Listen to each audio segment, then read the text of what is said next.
Hello, everybody. It is morning for me, so good morning to you if it's morning, or happy whatever part of the day it is.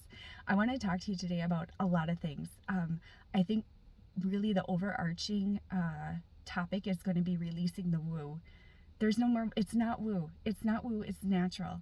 What we're doing, how we're connecting, using our clear senses. It's not woo. it's part of our human design. So, okay, that's part of it. I want to share with you, as part of my multidimensional care at the bedside and multidimensional leadership and healthcare series, I want to share with you the prayer that I do every morning on the way to work. If it resonates with you, you can integrate it with your practice, or you can adjust it, or just it can be an activation for you to spark and inspire a way that you might want to connect every morning or evening, or whatever your work schedule is. You want to connect before you're heading into work, or as you're heading into work. So those are two aspects. I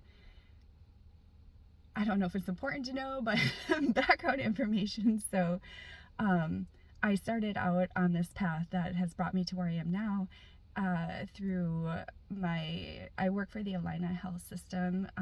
We are based in Minnesota, and there's some in Wisconsin, a little bit in Wisconsin as well.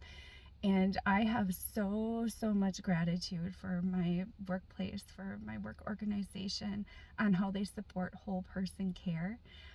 Not just whole person care for the patient, but whole person everything for their staff, their teams, their providers. They really do work towards that. They hold that vision. So I'm very grateful for them. And as part of that, we have within our organization the Penny George Institute for Health and Healing. And through that institute, back in 2011, I volunteered to train to become what you call a transformative nurse trainer, where we work with and I'm currently not doing that work anymore. That was about a 4-year term that I did that, and then moved into other things. However, the whole intention of that is really to share, how do I word it? I haven't talked about it for a while, so I gotta find my wording for it again. We go as trainers and we learn about holistic ways to care for patients. So we're gonna marry the integrative parts of care with the hardcore medical parts of care. Maybe hardcore isn't the way to put it, but we're integrating the I guess what you would call the woo. So we're gonna release that stigma, right? But that's really what it has been. You're marrying the woo with the medical and the evidence-based, and then you're integrating that into your practice, not only for your self-care, which actually it starts with self-care, and then as you use those integrative techniques, which might be guided imagery and massage and energy work and aromatherapy, those sorts of things, as you use them in your personal life, it not only opens up and clears space within your field for you to show up better for everything, not just work and your patients, but for everything. But it also then flows over into your teamwork, into your patient care. And the things that you utilize the most and really embody and practice are things that you're most likely to share with your patients that can help them in their healing and in their success outside of the hospital. I work in a hospital, so that's what I'm going to reference most often. Okay, so there's that aspect. I'm so grateful for my workplace for this. And that's been part of my background. And once I completed that training and then did training for other staff and direct patient care nurses within our hospital system, I was guided within a year or so. I became a holistic certified board nurse, and then received my bachelor's degree through the Pacific College of Health and Science out of New York, which was specialized in holistic nursing care. And I've gone through the 4 levels of healing touch. The 5th level is becoming a practitioner. That's the highest level. And I did do almost a full year up to that before instead of moving into that, where I took a leadership position within my organization. and that it takes a lot of time. So when you're in a full-time job, it's a little bit trickier to have a healing practice in addition to that. So I did not complete the practitioner part of it, but I still have all of that background there with my healing touch, and I do practice that regularly. And the hospital system, Alina Hospital System, welcomes that care for patients as well. So not only did I work as a bedside nurse before going into leadership, but I also I would be scheduled for 4-hour shifts every 2 weeks to come into the hospital to specifically offer healing touch, guided imagery, aromatherapy, things like that for the patients that were there at the time on any department where patients needed that. Some cool things, and I don't know why it's coming to me now, but I'm going to throw it in there. In my leadership role in mental health, where I'm currently at, pre-COVID, when we had an acupuncturist working in the outpatient part of the hospital, I was able to work with them to have them come in and do acupuncture groups for our patients in the mental health unit. So I guess that's one way of integrating things there that I just popped in to share with you. Okay, so as I've, okay. So one thing that I've noticed is really tricky in healthcare is that we have a lot of evidence-based, and that we also are told, especially through our training, is to trust your gut, right? So, gosh, it can be conflicting. There can be a little dissonance there. We want you to do evidence-based, but trust your gut. And I do know throughout my 21 or so years working as a nurse that people listen to you when you say, I just have this gut feeling. And when you are saying that, it's because there's probably been times where you haven't trusted your gut, and then you've learned to trust it. Even though you heard in nursing school or whatever school, trust your gut, you gain that calibration to understanding and knowing what that feeling is in your body. And then you trust it. So we've got the evidence-based, and we've got the essentially woo, right? So why are we calling it woo? It's actually utilized, and it's integrated, and it's super useful. Alrighty, I need to ground myself here. Okay. Yes. So what you'll notice is that I sometimes when I'm on my way to work in the morning, I've had my morning coffee. And my morning coffee, and I actually limit my caffeine because too much coffee will kind of like spiral me up and out. I can't stay grounded if I've had too much coffee. However, on my way to work, that little bit of caffeine, because it literally is just a cup of coffee, that little bit of caffeine combined with a space of awareness and being on my own on the way to work really opens me up to guidance and inspiration. So I am full tilt here. So as I have grown in all of this, I've also become a Reiki master and become a love and authenticity practitioner and an emotions, mind, and energy practitioner. And where those two come from is a need that I've seen where healthcare is it can be stark and masculine, right? So it's a very structured, and there's not a lot of room for love because there's boundaries. There's boundaries with patients. You don't necessarily give a patient a hug. There's times where there's therapeutic touch, and that's where healing touch and things like that can come in. However, in healthcare, it's not necessarily considered, it's not necessarily taught to use love. And I have seen that missing as I started working with the transformative nurse training and the holistic therapies and things like that. I noticed that those are little ways that you can come from a place, you can always come from a place of love, but those are really more outwardly coming from a place of love, that caring and compassion moment, because when you're doing guided imagery and foot massages and hand massages and aromatherapy, you're not talking about the patient's diagnosis. You're not talking about their plan of care outside of the hospital and discharge. And it's it's the more feminine, the divine feminine side of healthcare that you can bring into it.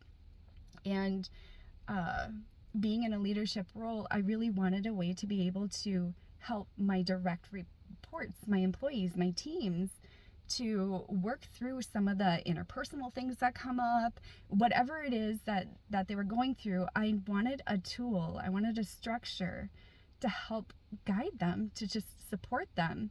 And becoming a love and authenticity practitioner and emotions, mind, and energy practitioner really brought that love piece into it. I've looked at the nurse coaching, things like that. And at that point in time, so this is a couple of years ago now, I really was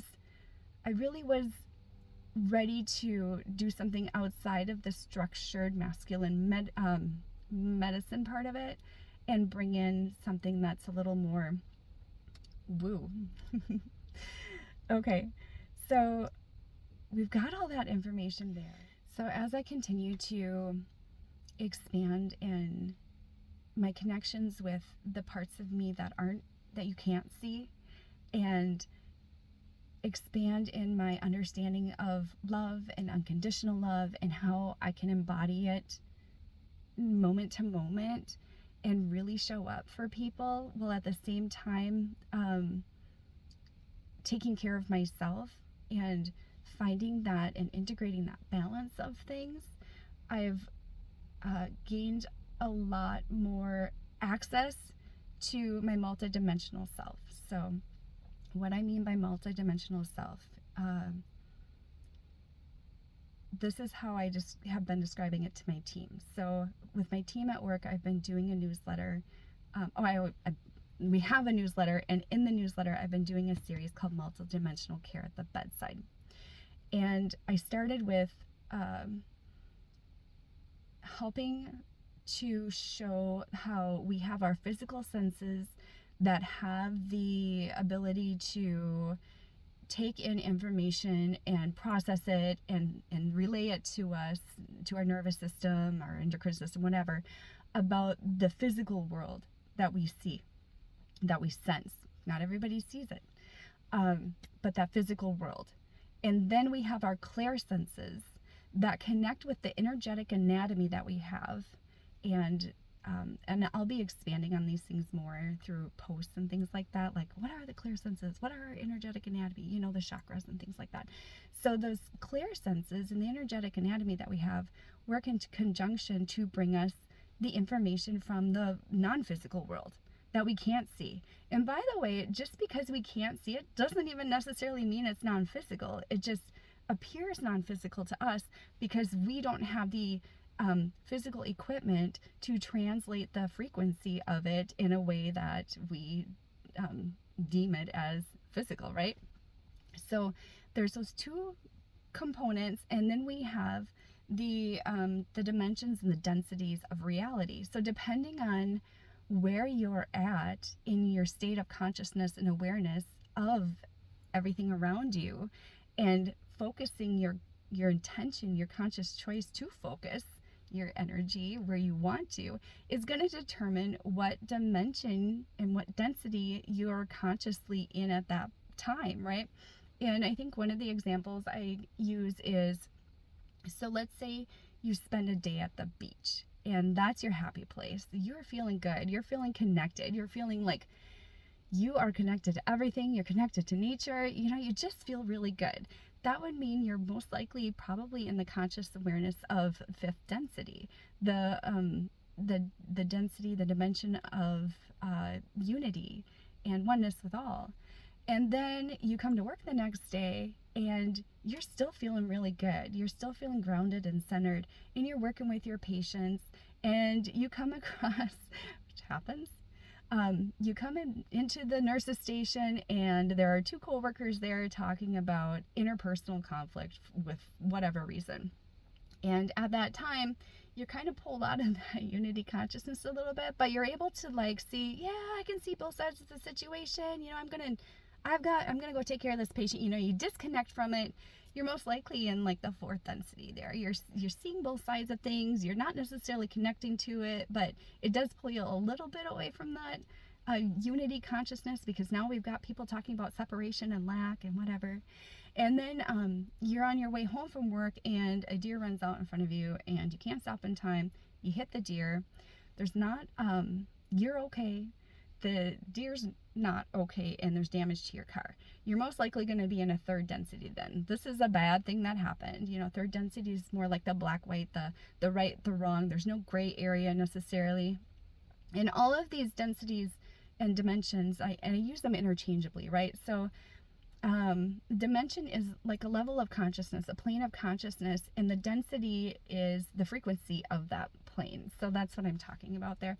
So anyway, all of these we're human and we're meant to interact in all of them. However, when you're able to become aware of which one you're in and use an intention to intentionally decide if you want to remain in that density or if you want to elevate, and then utilize a practice to elevate to that state. Like what I do if I'm in a lower density and I realize that I don't want to be in that density, which typically comes when I've gotten information that is heavy, right? Like, okay, I need to take a break from this. I need to step away from it so that I can respond to it from a higher level of consciousness, because that's when the magic really happens. And I think it was Einstein said that you can't solve a problem from the energy in which it was created. So anyway, what I would do then in something in that case is I love one of the water slides at Wisconsin Dells called Halley's Comet. So when I find myself in a lower density and I want to elevate, I automatically picture myself getting ready to go down that water slide and then going down the water slide, and it elevates me right back up. So when you're aware of all of this, there's so many different tools and things that you can use for yourself, but also for your teams, your patients, your families, whatever it is, in order to help the energy to flow, right? When you hear bad news, you kind of get stuck, the energy gets stuck. You know, a lot of other things too. I just use the example of bad news, but whatever it is, when you're consciously aware of when you're not flowing, when your energy's not flowing, then you can take steps and use the tools and things like that I'll be sharing throughout all of this in order to help the energy flow and to help life flow and help keep things moving. And as that happens, as you use your clear senses to understand that energy around you and to allow it, we so many times are taught to not allow it because we're taught it's not real, but it is. It's real. And the more you practice that, the more you become aware of how much more there is. So anyway, I'm clearly coming out of the spiritual closet here. We are going to eliminate the stigma of woo, because it's not woo, it's natural. Stop calling it woo, even though I've said that word so many times throughout this podcast. I'm still learning and integrating too, right? I'm working on releasing too. Okay, so trying to see, you'll notice, I don't think you can fully see it on this video here, but I am really connected energetically with light language. And a lot of times what helps me to ground during videos and interactions, you'll see me, I'll hold my hands up, like kind of grounding myself here with some light language and centering.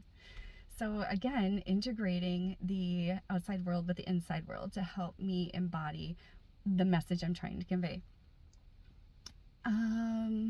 Okay.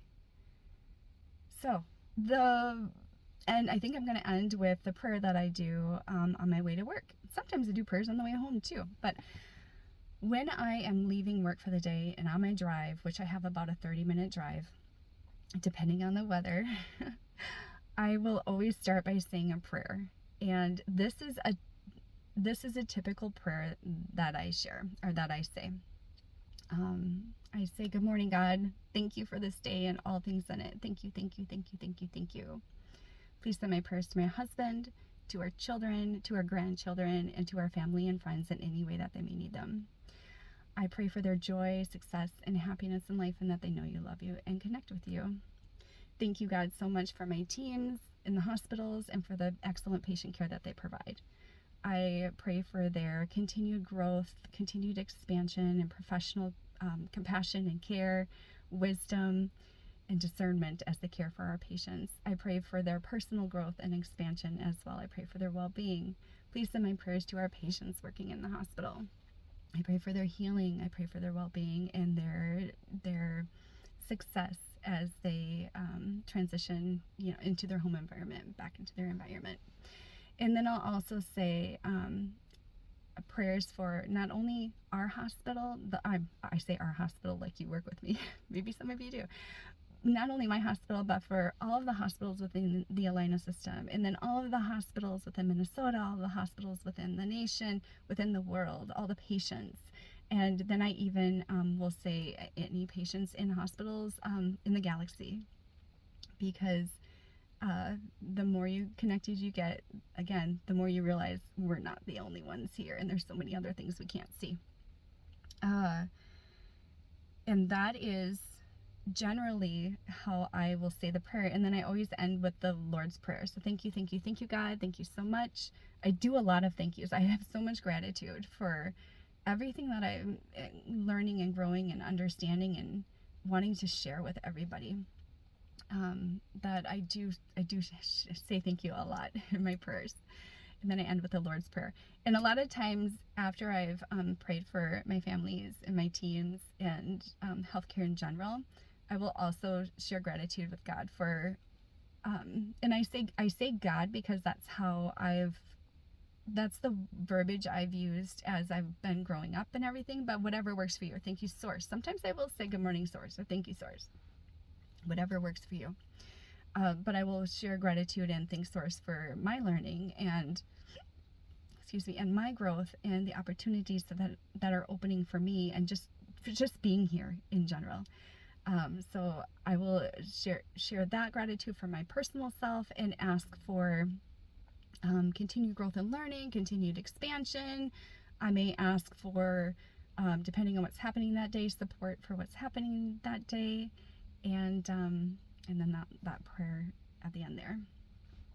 Okay, that was a lot, but I think it's a pretty thorough background of why I'm here, and I guess I'll leave it at that. All right, take care, everybody. Have a great day.